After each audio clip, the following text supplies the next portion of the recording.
Alright guys, we got a Suzuki Swift here, front wheel drive. We'll be taking out the CB axle on the passenger side. Rotors and calipers are gone. Axle nut is gone. This is super loose. The 2 bolts and nuts on the lower struts is gone. So we're just gonna have to pull this out quick. Loosen this end right here. We'll push it back out like that. Let it hang, and now we're gonna tap the inner tripod end by the transmission side, and this whole thing will come out. Some people they will just keep pulling it out like this. It will work, but sometimes it doesn't.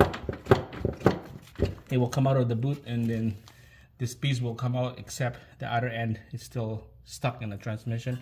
So what I'm gonna do is I'm gonna grab a pry bar, go underneath. So you see that green color tripod right here?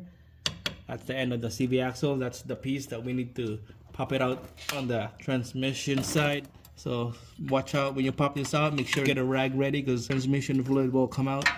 So just be ready. There it goes, loose. Alright, there you go. She's out. Voila. Easy peasy.